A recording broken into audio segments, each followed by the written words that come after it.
Kembali lagi di Fusbolista Ale.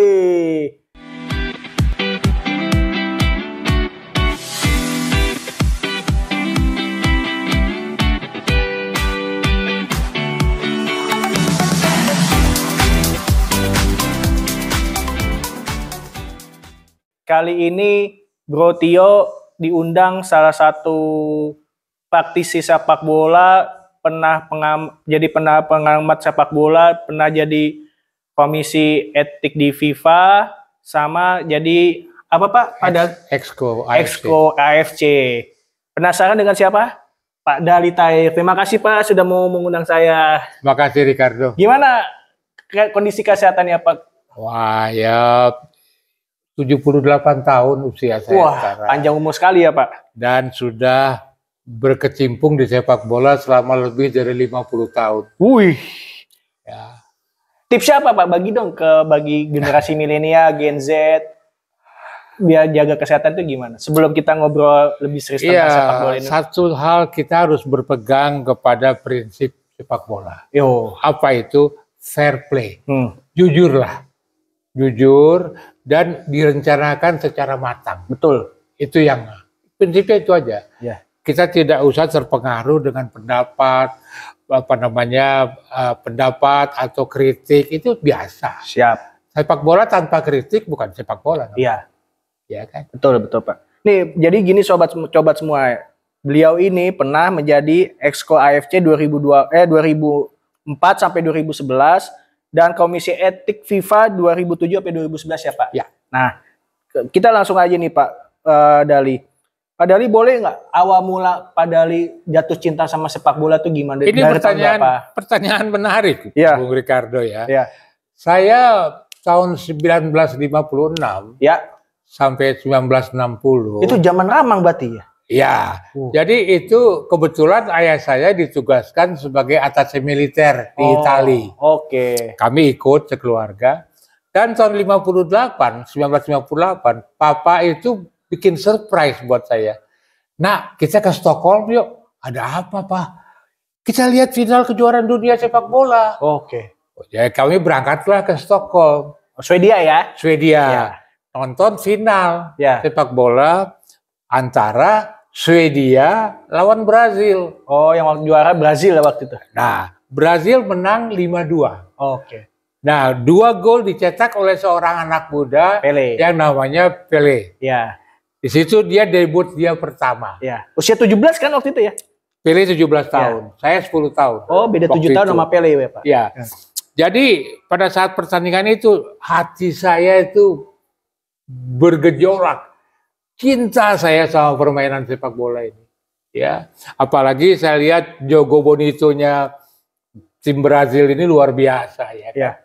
Dan disitulah mereka jadi juara dunia pertama di dalam sejarah sepak bola Brazil. Ya.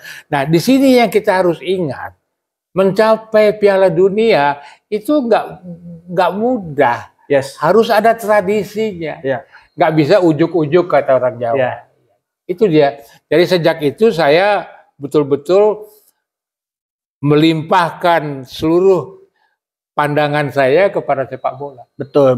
Nah, terus itu kan awal Bapak jatuh cinta sama sepak bola. Terus apa yang membuat Bapak menjadi peduli sama sepak bola Indonesia? Itu bermula dari apa Pak? Latar belakangnya seperti apa gitu loh Pak? Ya kalau saya boleh cerita. Ya nggak apa-apa Pak. Suatu waktu di tahun sebelum 80, 78, 79, saya kebetulan ngobrol dengan Bapak Presiden Soeharto. Oh, oke. Beliau nanya sama saya, Mas Dali, kenapa ya kita ini kok 200 juta penduduk cari 11 pemain kok sulit? Ya, itu pertanyaan klasik dari dulu ya? Dari dulu. Saya bilang sama beliau, wah Bapak mungkin keliru Pak. Loh kok saya keliru? Begini Pak, saya 4 tahun di Itali. Itali itu penduduknya 50 juta Pak. Waktu itu ya? Waktu itu. Tapi pemain bola yang terdaftar di PSSI Itali 3 juta orang. FIGC ya? Iya. Nah, di kita punya 200 juta penduduk, pemain bola terdaftar di PSSI mungkin 300.000. Ya, kala itu. Pada saat itu. Wah, nggak bisa itu, kata Pak Harto. Kita harus tingkatkan sepak bola kita ini.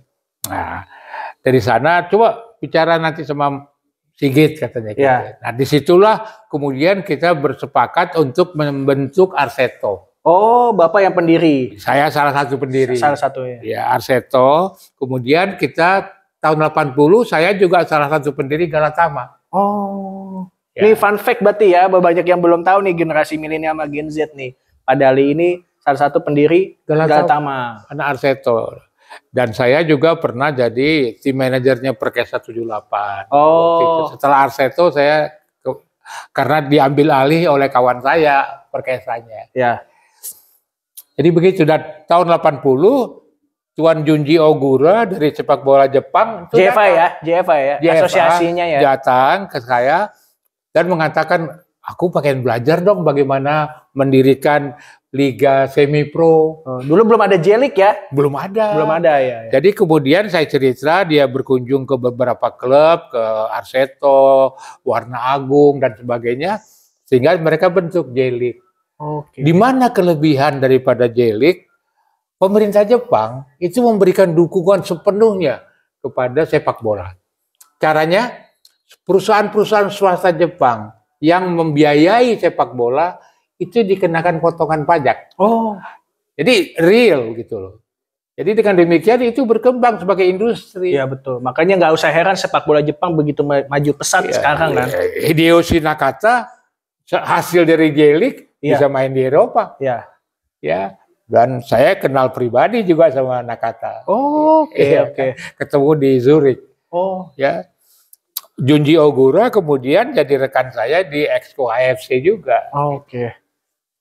Nah, gini Pak, ini kan dengan tadi Bapak Dali sudah menceritakan segala macam tentang mencintai sepak bola dari tahun 56 sampai 60 dan kepedulian sepak bola Indonesia dari tahun 70-an ya kan. Nah, bagaimana Bapak bisa tiba-tiba, mungkin bukan tiba-tiba ya, proses Bapak menjadi anggota Exco di AFC dan menjadi komisi etik di FIFA itu bagaimana Pak? Awal mulanya bisa masuk begitu Pak. Kita pengen tahu nih rahasianya nih, belum pernah diungkapkan nih soalnya. Betul. Jadi pada waktu Ketua Umum PSSI itu Pak Cardono. Oh, Pak Cardono ya. Beliau mengajak saya, Mas Dali bantuin saya dong di PSSI. Boleh Pak, tapi saya nggak mau resmi ya. Jadi pembantu staf khusus Bapak boleh lah. Ya. Gitu. Itu kita mulai kembangkan pemikiran-pemikiran dan kita melihat bahwa FIFA itu adalah induk organisasi sepak bola dunia. Ya. Dan dia memiliki 6 konfederasi di bawahnya, antara lain AFC, Asian Football Federation. Yes. Itu mempunyai anggota hampir 50 lah negara. Kemudian di bawah AFC itu ada federasi-federasi regional. Ya. Antara lain Asia Timur, ada Asia Tenggara, ada Asia Barat, Asia Selatan. Kemudian ada juga Australia dan negara-negara Oseania. Nah, kita bernaung di bawah AFF. Ya. Siapa yang mendirikan AFF? Itu adalah tokoh sepak bola Indonesia, Pak Cardono dan Pak Hans Pandelaki. Oh. Makanya saya heran dan takjub melihat bahwa kita kok melepas kekuasaan kita di AFF ini. Karena apa? Waktu saya ingin menjadi Exco AFC, saya dicalonkan oleh PSSI di AFF. Ya. Di AFF kita diadakan semacam bukan undian tapi semacam pemilihan. Ya. Saya berhasil 3 kali terpilih sebagai calon AFF untuk duduk di AFC. Nah, saat itu saya terpilih pertama kali, duduklah saya di AFC. Saya lihat keliling saya. Itu 2004 awal. 2004. Ya. 2003 saya mulai bergerak lah ya. Saya melihat di AFC, loh, saya heran. Indonesia negara ketiga di Asia dari populasi setelah Cina, India, kita. Ya. Kok baru sekarang kita duduk di AFC? Iya. Itu loh. Kenapa? Berarti Pak Dali ini pelopor utama ya dia. Saya pelopor utama. Jadi saya melihat AFC ini yang mengatur seluruh pergerakan sepak bola di Asia. Yang menentukan sepak bola di Asia itu AFC. Yang kemudian baru AFC lapor ke FIFA. Ya. Jadi FIFA nggak ada langsung ke federasi di Asia. Oh. Nggak ada itu. Ya. Nah, Jadi dengan demikian saya aktif di AFC dan mendapat tugas-tugas penugasan yang hampir tiap 2 minggu sekali lah keliling ke negara-negara Asia. Nah, satu hal yang menarik, saya pernah diutus oleh waktu itu Presiden AFC namanya Mohammed bin Hammam. Iya, tahu. Saya ditugaskan ke Cina untuk menjadi head of delegation kejuaraan di Asia Timur. Yes. Saya pergi ke suatu kota di Cina, di mana di situ ada museum, ada lucunya museum sepak bola namanya. Di Cina? Di Cina. Oh. Nah, Cina mengklaim bahwa sepak bola itu asalnya dari Cina. Oh, oke. Nah, jadi wasitnya itu pakai gong. Jadi bermain, golnya juga kecil lah waktu itu. Bukan.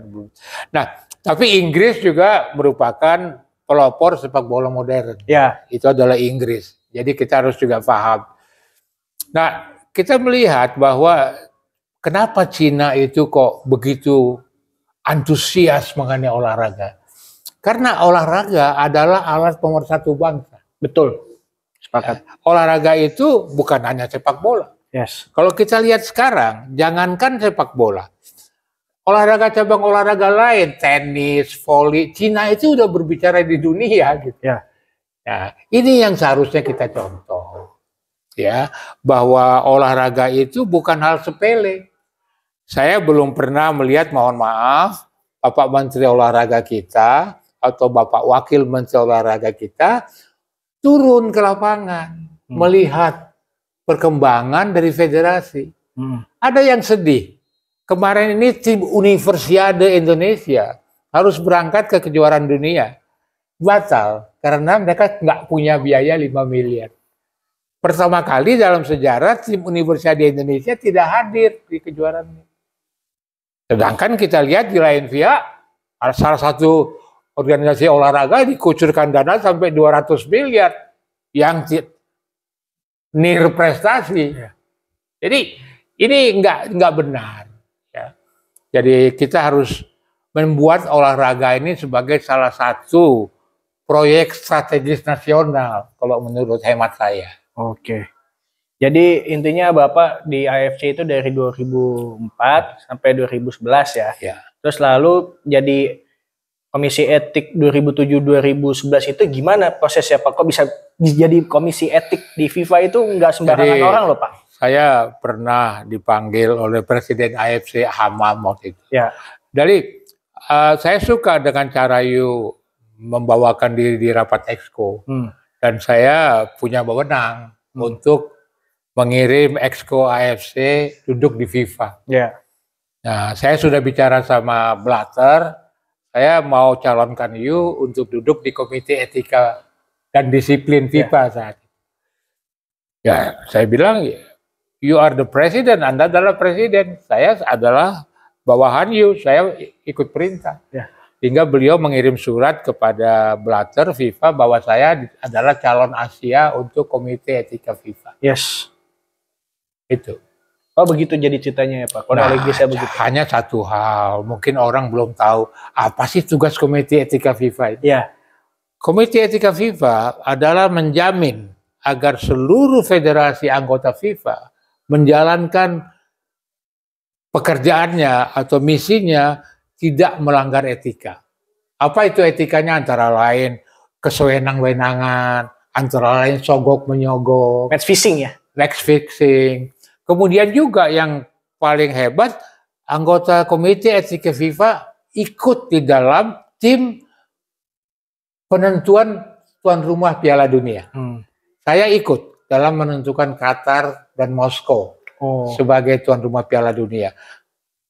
Yang hebatnya sebelum kita berangkat meninjau kedua negara itu, kita diinterogasi dulu oleh FBI, Federal Bureau of Investigation, untuk dilihat integritas kita. Ya. Setelah kita pulang, diinterview lagi oleh FBI untuk mengetahui apa yang you temukan waktu berkunjung itu. Nah, disinilah yang kita harus melihat bahwa sepak bola ini bukan main-main, bukan sesuatu untuk dipakai lucu-lucuan gitu. Dan yang paling utama, pantang sepak bola dipakai untuk politik.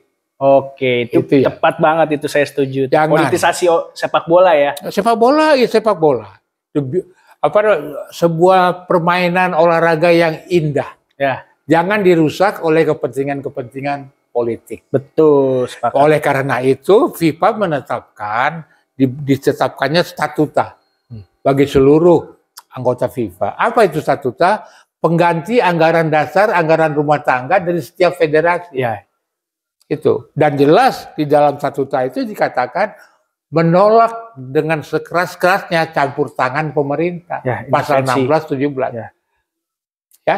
Jadi karena apa? Karena sasaran akhir FIFA itu adalah Piala Dunia. Betul. Kalau negara-negaranya bermain politik, Piala Dunianya tidak akan bermutu. Yes. Saya juga nggak ngerti kenapa tiba-tiba jadi 48 negara. Kalau menurut saya itu nggak masuk akal. Karena apalagi nanti mau ditambah jadi 60 Pak, nah, 2030. Ini kan semuanya jadi main-main gitu. Bukan kualitatif tapi kuantitatif. Betul. Nggak bisa. Yes. Tim-tim yang masuk ke final Piala Dunia betul-betul memiliki kualitas sepak bola yang tinggi. Dari masing-masing benua ya. Dan bukan hanya itu, mereka di negerinya sudah menjalankan aturan-aturan sepak bola yang benar. Tepat. Jadi gini Pak, kan kita sudah ngobrolin latar belakang Padali secara lebih mendalam tadi kan. Nah, kita kembali ke ini. Peluang timnas Indonesia di round 4 gimana Pak? Apalagi kemungkinan besar kita akan satu grup dengan Qatar dan Irak. Sama-sama kita ketahui kita melawan Irak nggak pernah menang nih. Apalagi Qatar dengan ibaratnya tim kesayangan AFC sekarang bagaimana Pak? Ya, kita harus ingat Irak ini tahun 2007 Piala Asia juara loh. Dia di kandang kita. Di Jakarta. Iya, di kandang di kita. GBK. Nah, itu kenapa kita jadi tuan rumah Piala Asia 2007? Setelah saya menyelesaikan perundingan statuta PSSI bersama FIFA dan AFC 2 tahun dan diterima. Sebagai hadiah FIFA menyarankan kepada AFC agar Indonesia jadi tuan rumah. Jadi bukan main-main gitu. Ya, oke. Bagaimana pendapat saya tentang kemungkinan Indonesia masuk Piala Dunia? Ya. Saya tidak percaya ada tongkat ajaib. Betul. Yang bisa membuat sebuah negara tiba-tiba masuk Piala Dunia. Tongkat ajaib cuma Nabi Musa doang, Pak. Cuma Nabi Musa. Yang bisa merubah tongkat jadi ular kan? Iya. Nah jadi nggak ada tongkat ajaib dan nggak ada instan. Yang saya tahu instan itu cuma mie. Mie aja pakai proses, Pak. Pakai proses, ya. Butuh 2-3 menit. Jadi nggak ada instan itu. Jadi kalau ada pihak-pihak yang berpikir bahwa dengan kita pakai strategi ini, strategi itu bisa, semoga sukses, selamat jalan. Kasihan apa? Suatu hari saya pergi dengan belajar ke Aceh waktu tsunami. Dia memberikan sumbangan $10 juta untuk perbaikan infrastruktur olahraga di Aceh karena tsunami. Dia pegang bola. Dal, kita ke lapangan yuk, lihat anak-anak tuh. Sekarang saya mau lempar bola ini, kita belajar ke anak-anak. Kita lihat, mereka main basket, main volley, atau main apa. Dia lempar bola, anak-anak main bola. Tuh kamu lihat, Indonesia ini negara sepak bola. Hanya raksasa yang tidur katanya. Iya. Itu. Nah, bagaimana membangunkan raksasa? Harus dengan sistem. Betul. Dengan dari mulai usia dini, meningkat, dan puncaknya adalah kompetisi. Betul. Bukan dengan tiba-tiba ada alternatif yang lain. Berarti menurut Bapak peluang Indonesia di round 4 dan menuju Piala Dunia sangat berat nih Pak? Ya tentu sebagai warga negara kita berharap. Ya. Tetapi kita nggak boleh berharap kosong. Ya kita kan harus lihat juga, kenyataan. Ya. Kita harus melihat kenyataan dan fakta. Ya. Kita harus lihat negara yang masuk ke tingkat keempat Piala Dunia ini, kondisi sepak bola di negaranya masing-masing gimana? Iya betul. Anda harus ketahui, sekarang sepak bola bergeser dari Eropa ke Timur Tengah. Ya. Qatar jadi sentra. Malah Presiden FIFA itu punya rumah juga di Qatar. Oh. Infantino. Iya. Jadi kita karena apa? Uang itu ada di sana. Iya. Saya pernah ketemu sama Franz Beckenbauer. Sebelum meninggal ya berarti ya? Belum meninggal. Ketemu di Hotel Borobudur. Franz, ceritain sama gua dong soal sepak bola. Tahu Franz jawab apa? Lal, Diserahin sama gue, lu punya duit nggak? Kata Franz Beckenbauer gitu. Jadi memang sepak bola itu keterkaitannya dengan anggaran. Ya, anggaran itu nggak berarti harus dari negara atau apa. Secara self-supporting sepak bola itu bisa menghasilkan uang. Sponsor, broadcaster, itu semuanya adalah sumber-sumber keuangan. Ya kan. Nah, kembali kepada peluang kita. Kok saya secara jujur mengatakan agak pesimistik. Kenapa saya pesimistik? Melihat kepada susunan pelatih dan pemain saat ini. Kita memilih pelatih yang istilahnya mediocre. Iya. Pertengahan. Saya juga sempat awalnya juga mengkritik keras. Mengapa tiba-tiba Patrick Kluivert? Kalaupun mau diganti Sintayong, saya berharapnya waktu itu. Saya pribadi ya Pak. Punya pendapat, teman-teman saya juga ke netizen juga bilang kalau mau ganti ya kayak misalnya kayak Van Bronckhorst atau Erik ten Hag yang udah jelas bahwa klub Ajax juara, Van Bronckhorst bawa Feyenoord juara. Kok tiba-tiba Patrick Kluivert? Begini ya, Kluivert ini memang pertama dia orang Suriname. Oh, ya. Kedua, tim yang dia latih terakhir itu adalah negara yang namanya Curaçao. Iya, Curaçao. Anda tahu penduduk Curaçao berapa? 300.000. 300.000. Nah, tiba-tiba diangkat, ditunjuk jadi pelatih negara yang dengan 300 juta. 280. Yalah, katakanlah 300 ribu, 300 juta. Ya. Ya, ini kan mentertawakan. Ya. Kemudian dia bawa asistennya dari negeri dia sana kemari, sehingga menghilangkan pekerjaan bagi orang-orang Indonesia yang sudah aktif di kepelatihan sepak bola. Jangan lupa mengenai pemain. Tahun 1950, orang-orang Indonesia yang tidak suka Indonesia merdeka, itu mengungsi ke Belanda, ribuan. Tahun 2025, kita mengundang cucu-cucu mereka untuk membela timnas. Wah, ini menarik nih, ada kata-kata membayar itu. Oh, dibayar. Siapa orang Belanda yang mau jadi WNI kalau nggak dibayar? Oke. Logika aja.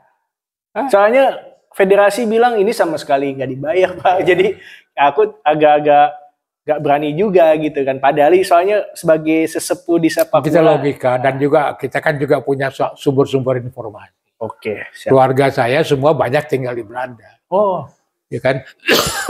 Jadi itu. Jadi saya mau tanya, anak yang baru jadi WNI seminggu disuruh terjun ke lapangan pakai simbol Garuda, kemudian membela nama Indonesia. Ada sifat patriotisme dia? Ada? Tanda tanya sih, masih tanda tanya. Ada. Orang pelatihnya aja Patrick Kluivert pakai logo Garuda aja nggak mau dan tidak dipaksakan. Iya. Itu kan menunjukkan bahwa dia itu memiliki divided interest. Yes. Kepentingan yang terbelah. Ya, oke. Sedangkan dia makan gaji dari Indonesia. Nah, ini kan masih tertarik lagi, masih menyambung soal timnas nih. Kemarin beberapa minggu yang lalu kan pemain timnas Indonesia pasca mengalahkan Cina dan manajemen dihadiahi jam Rolex original yang menurut sumber yang saya baca di atas 190 juta. Itu bagaimana tanggapan Pak Dali? Wajar nggak sih sebenarnya memberikan jam Rolex original, padahal kita belum lolos ke Piala Dunia gitu. Dan atlet-atlet lain apa nggak bikin kesenjangan sosial, apa kecemburuan gitu? Ini pertanyaan yang sangat tepat ya.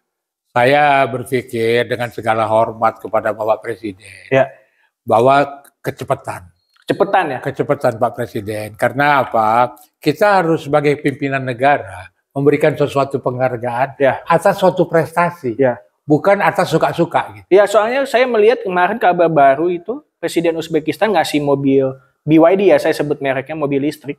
Karena wajar Uzbekistan lolos Piala Dunia. Iya. Saya juga nggak mempermasalahkan timnas dapat jam Rolex kecuali kalau udah tembus. Nah ini kan kita belum, Pak. Bukan itu saja, menjadi beban buat anak-anak. Ternyata permainan berikutnya dihantam 6-0 oleh Jepang. Oleh Jepang. Saya sih ekspektasinya kita kalah memang. tapi nggak sampai 6-0 Pak.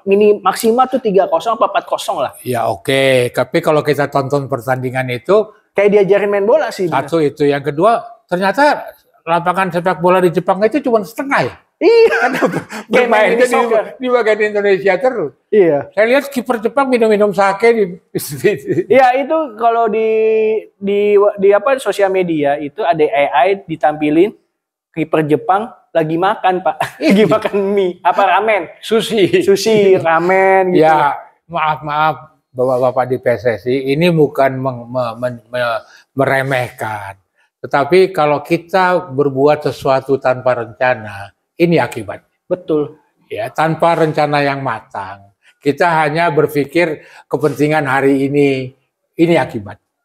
Soalnya saya melihat begini Pak, wajar para atlet di luar sepak bola putra ya, atlet sepak bola putra, pada komen sinis, loh mereka sudah berprestasi kok nggak dapat tadi yang setimpal gitu, harusnya diberi yang sama mestinya. Oke nggak jam Rolex tapi setidaknya ratusan juta gitu loh.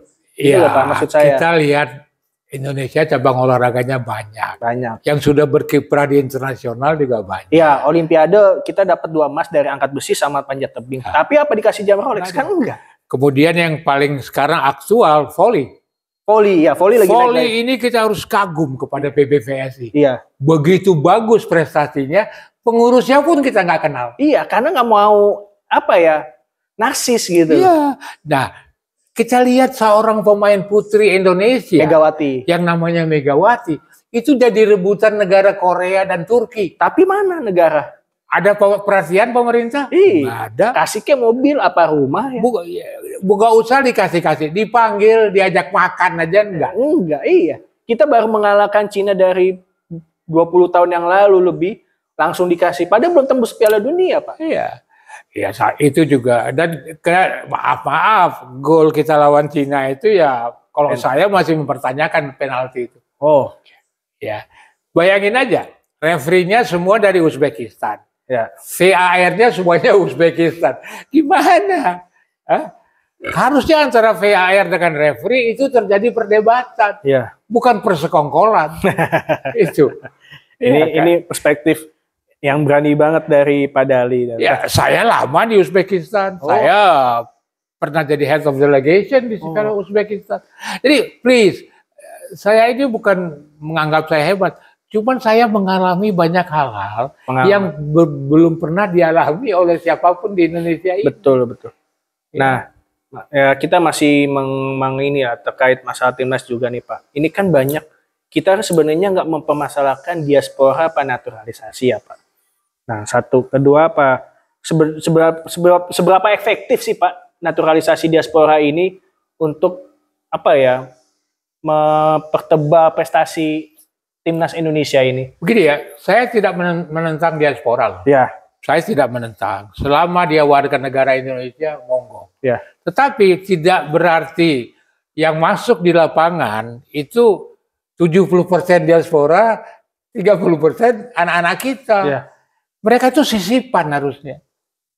Kita lihat sekarang kompetisi di Eropa. PSSI berpikir instan begini, Pak.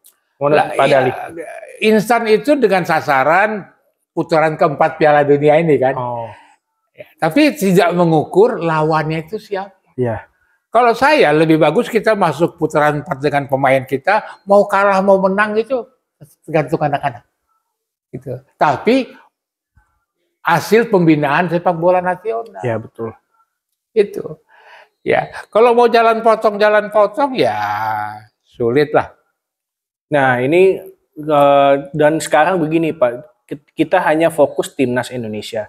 Kadang PSSI ini melupakan ini Pak, liga kita, liga kompetisi Indonesia. Banyak yang bilang Liga 1 Indonesia ada perbaikan karena ada VAR. Tapi faktanya AFC baru merilis Liga Indonesia nomor 25 kalah dari Kamboja. Sedih nggak? Menurut Pak Dali gimana? Sedih nggak? Sedih banget kalau saya. Anda lihat kemarin final di Bandung, Persib juara. Ya.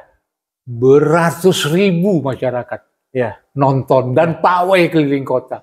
Soal negatif dan sebagainya itu soal Pemda. Ya. Tetapi begitulah cintanya masyarakat Indonesia kepada sepak bola. Tetapi tidak diberikan ruang kepada perkembangan sepak bola nasional. Apa itu? Liga. Ya. Liga adalah intisari sepak bola nasional. Betul.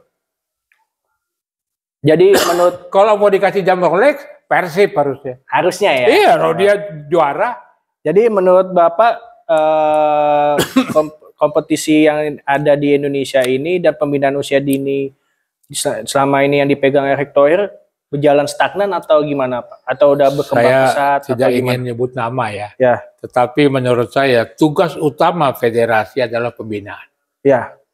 Dari usia dini sampai senior, sampai ke tim nasional. Jadi kalau memiliki pemikiran bahwa tugas utama adalah memasukkan orang-orang asing, ya buat saya nggak masuk di kepala saya. Soalnya gini Pak, ada salah satu exco yang bilang, kita pembinaan usia muda bagus, buktinya Indonesia U17, 20, 23 masuk AFC kategori umur itu kan. Menurut Bapak setuju nggak dengan pendapat salah satu itu kenyataan, tapi PSSI bantu nggak?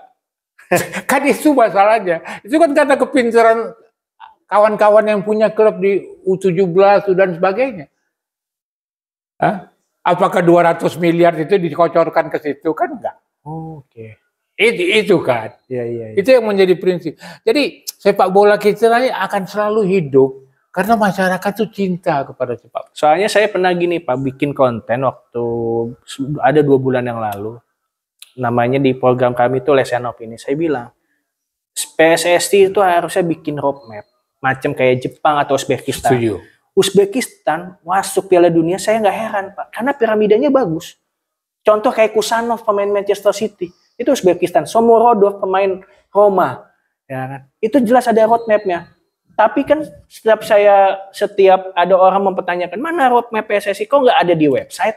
Nah, itu bagaimana Pak? Kita pernah coba pemain kita, saya bawa ke Brisbane Roar untuk bermain.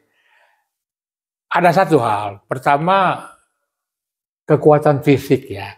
Jadi dari pertumbuhannya itu makan super mie. Jadi sulit main 90 menit. Yang kedua disiplin. Faktor disiplin kita kurang. Nah ini sebetulnya adalah tugas fungsi PSSI. Betul. Bagaimana meningkatkan disiplin dari para pemain bola, meningkatkan disiplin dari fans bola. Bukan kalau semuanya di klub ya masih aja klub. Dari mana klub? Yes. Betul. Kita lihat Italia. Italia itu nggak ada klub punya stadion. Tapi Italia timnasnya menurun Pak 2018. Kenapa menurun? Kenapa menurun? You lihat AC Milan, klub kebanggaan you. Pemain Italia asli yang main cuma 4 orang. Iya. Itu akibatnya posisi-posisi penting untuk tim nasional di klub diduduki oleh pemain asing. Tapi Liga Inggris juga banyak pemain asing juga Pak. Tapi Inggris ya emang nggak pernah juara Piala Dunia sampai. Nggak pernah. Cuma Liga apa? Pernah Liga 96. Ya, waktu di London. Zaman Bobby Charlton aja Bobby dulu. Charlton itu aja. Jadi memang kita harus ingat. Inggris satu-satunya negara di Piala Dunia yang diwakili oleh 4 negara. Irlandia, Scotland, Wales, Inggris. Karena mereka pendiri sepak bola. Betul. Ya. Jadi nggak bisa kita samakan Indonesia dengan Inggris. Nah, kita lompat nih Pak dari sepak bola putra Indonesia ke putri. Menurut Bapak penting juga nggak sih Liga Putri Indonesia Pak? Karena melihat sekarang perkembangan sepak bola putri di dunia tuh juga semakin bagus loh. Oh, you harus lihat ada channel televisi namanya Women TV. Yes. Itu semuanya pertandingan sepak bola putri. Oh. Ya, bagaimana kemajuan Brazil, umpamanya pemain Amerika khususnya yang sangat, dan jangan lupa Jepang pernah juara dunia loh. Iya. Sepak bola wanita. Bagus itu kalau Jepang memang. Jepang AS tuh. Iya. Jawara. Jadi kenapa kita itu kok mendiskriminasikan itu wanita? Sedangkan Erick Thohir selalu berjanji akan ada selalu Liga Putri Indonesia. Akan ada sama sudah ada itu beda ya. Ya. Akan itu akannya bisa 1000 tahun lagi. Gitu. Nah dia bilang kan waktu itu pas tahun 2023 atau 2004 kalau nggak salah dibilang tahun ini. Tahun ini bilang 2027. Nggak tahu nih 2027 bergulir kita apa kan kemarin kita kan putri kita juara kan? Juara 3 Pak. Umur 19. Iya. Juara 3. Iya. Kan? Padahal nggak ada liga loh. Bahkan juara kan? Iya. Ya. Itu kan atas inisiatif dari bapak-bapak, ibu-ibu yang turun tangan untuk itu. Hargai dong, hormati. Ya. Padahal sepak bola putra Indonesia ini punya potensi kuat juga loh. Bahkan bisa mengalahkan putra loh. Iya. Dalam arti peringkat FIFA ya. Iya, iya. Ya mungkin di peringkat FIFA mereka lebih bagus di bawah daripada putra. Enggak, putra Indonesia malah di FIFA itu 94, Pak. Malah di bawah 100 kan? Iya. Iya. Kita masih di atas 100. Makanya jadi di sinilah kalau kita bekerja tanpa pengetahuan yang luas mengenai persepak bola dunia, ini akibat. Iya, soalnya kita hanya berpikir, wah gue kenal sama bos itu, pasti gue bisa ngawal. Bukan itu. Iya, soalnya saya melihat gini Pak, PSSI bukannya membuat Liga Putra Indonesia, ya kan, tapi malah fokus Piala Presiden dan getol naturalisasi pemain wanita. Itu loh Pak, bukannya apa ya, bukan bikin liga gitu loh Pak. Jadi susah gitu loh Pak. Kita mesti ingat, PSSI berkiblatnya ke Belanda untuk pemain. Anda harus ingat, Belanda aja ekonominya sulit kan. Iya, iya. Sehingga orang-orang Belanda itu entah putra entah putri lagi cari kerjaan kalau bisa balik ke Indonesia gitu. Ya, jangan dong. Jangan kita kasih prioritas kepada anak-anak yang pernah berkhianat kepada negara kita. Besarkan anak-anak kita. Siap, siap. Itu misi dari mission sakre namanya kalau bahasa Prancis. Iya, iya. Misi suci. Iya, betul. Jangan hanya berpikir juara, buang duit, bukan itu. Oke. Ini catatan penting buat Erick Thohir ya. Jadi tolonglah Liga Putri Indonesia tuh diadakan, jangan hanya getonan. Kita nggak mempermasalahkan naturalisasi, tapi bagaimana Liga Putri ini, karena udah banyak suara-suara atlet putri bersuara ini Pak, gitu loh. Sekarang lihat aja perusahaan-perusahaan milik pemerintah, kan banyak pegawainya yang putri. Ya, Mbok itu digerakkan. betul. Kenapa kok susah? Betul. Iya, betul sekali. Iya kan? Nah, gini Pak, karena kita sudah membicarakan beberapa hal. Ini penutup aja nih Pak, sebelum kita mengakhiri perbincangan. Karena kalau nggak ditutup ini bisa lama ini. Bisa seharian lah, ibarat ngomongin bola. Seminggu. Bisa seminggu bahkan. Nah, penutup dari saya ini Pak. Masih adakah harapan cerah sepak bola di Indonesia Pak? Oh pasti, saya yakin. Cuman itu tergantung dari organisasi. Yes. Kita tahu dalam ilmu manajemen, organisasi dibentuk untuk mencapai tujuan. Ya.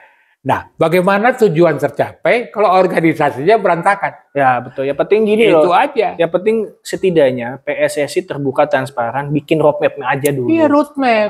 Roadmap. Karena tujuan? Tanpa roadmap susah Pak. Gimana kita mau ngejar Jepang? Korsel. Saya kasih contoh satu boleh? Ya. Tahun 1967 di Olimpiade Montreal, Australia nggak dapat satu medali pun. Ya. Rakyat Australia marah. Ya.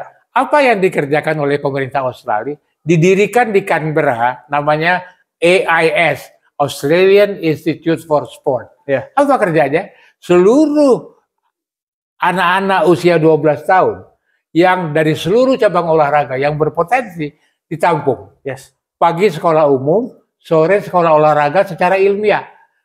Dalam 5 tahun Australia 10 besar Olimpiade. Betul. Apalagi sepak bolanya sekarang masuk Piala Dunia. Kalau kata orang Padang, mesti bakar ringe. Apa itu Pak? Mesti berkeringat. Oke. Gak bisa dengan makan bakso terus mie instan lu jadi juara. Soalnya begini Pak, saya kenapa menanyakan itu? Karena gini Pak, mengingat sepak bola Indonesia sering menjadi politisasi, alat politik elit di Indonesia gitu loh Pak. Jadi makanya saya tadi menanyakan itu masih ada. Saya dengar mau dirubah jadi partai sepak bola seluruh Indonesia. Waduh, nggak ikut-ikutan nih kalau itu. Ikut pemilu kan. Waduh, aku nggak ikut. Nah, janganlah Pak Erick, please don't. Ya, sepak bola adalah sepak bola. Siap. Ya, please. Dan satu ini Pak, sebelum penutup lagi nih, satu aja. Kritik dan saran untuk Erick Thohir dari Pak Dali apa? Saya terima kasih kepada Bung Erick yang selama ini telah mencurahkan pikiran dan tenaga bagi sepak bola nasional. Yes. Cuman dalam hal ini sebagai yang lebih senior, sebagai yang lebih tua usia juga, saya ingin mengingatkan Bung Erick, kembalilah kepada aturan. Ya. Aturan utama sepak bola adalah statuta. Ya. Jangan aturan itu dipakai untuk dilanggar. Ya, karena dengan mentaati statuta, insya Allah Bung Erick akan berhasil. Semoga Bung Erick Thohir nonton dari Pak Dali Tahir ini karena beliau ya sudah kenyang asam garam dunia sepak bola Indonesia dan internasional. Terima kasih coba semua, jangan lupa di like, subscribe dan komen. Klub kita. Terima kasih Bung Dalu.